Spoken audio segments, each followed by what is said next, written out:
So it's only October 3rd, and I've already been receiving some emails and calls from women, and it's pretty awe-inspiring in a way, because I'm seeing this general theme across the board with what women are reporting. So I want to share that with you, and I want to share some principles that might be really helpful for you if you are or will experience this month. So the theme that women are experiencing is, this month is about love and responsibility, but we were talking about in the forecast about shifting responsibility from responding to other people's needs and wants and desires of you to that you have the choice to respond to what you want to, and that this is really about responding to your personal needs. So how do you reconcile that whole concept when in your personal vicinity you have a whole family that is sick with the flu, and you have a family member that's just been diagnosed with cancer? These are some of the things that I've been hearing from clients that, you know, are small events to large events, but they're scenarios that can be very challenging.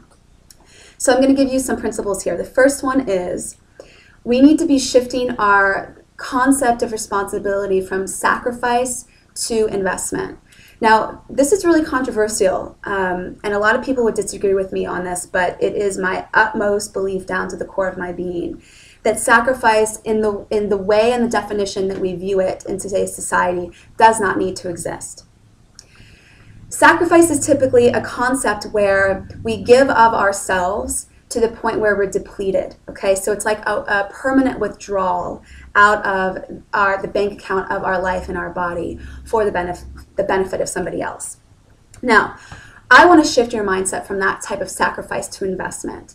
Now, that might sound very capitalistic and kind of, you know, self-serving, but what I mean by this is, when you are coming from a place of self-sacrifice, you're actually going to be doing detriment to your household and to your family, or to the relationship that you are having with this person, whether it's a family member, a client, a coworker, whatever it might be. So when you do self-sacrifice, what you're actually doing is you're depleting the energy, resources, and supplies that are available to find the solution. So nix that from your consciousness completely. The investment concept is basically saying that you make calculated decisions that are for the benefit of both you and the other person. So it's like the team effort type of thing. You want to make sure that you're investing in investments. You want to make sure that you're investing in aspects of your life and aspects of your community, the vicinity that is within you, around you, like friends, family members, coworkers, that are going to reap rewards for the whole of your life.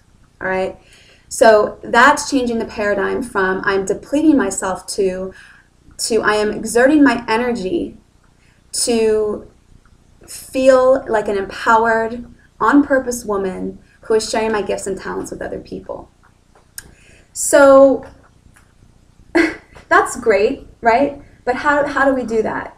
And how do we do that without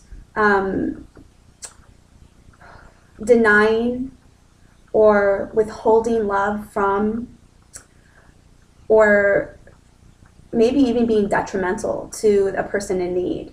Okay. When you're coming from a place of investment, you're utilizing your gifts and talents.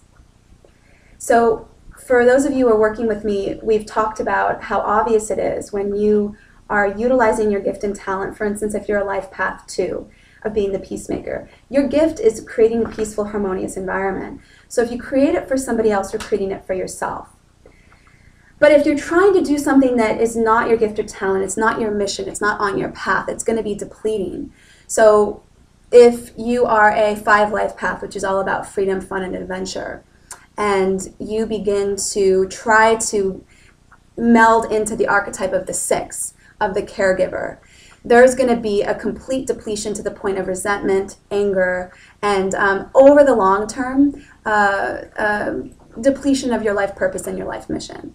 So at these moments when we're experiencing challenges in a 6 month of personal responsibility and others needing our help, I want you to remember that it is not okay to sacrifice your personal energy, that you want to be helping in such a way that it invigorates you. It's the type of work that makes you feel like you're on cloud 9, okay?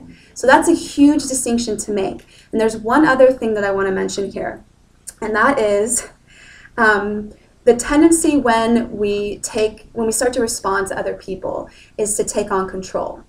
So if we have the tendency, for instance, if somebody's been diagnosed with cancer, to think that we can fix it, we can make it better, to fly out and to say, I'm here, I'm going to cook all your meals, I'm going to research everything with you, I'm going to go to all the doctors, I'm going to control this so that I can bypass my fear and cover it up with tasks and actions.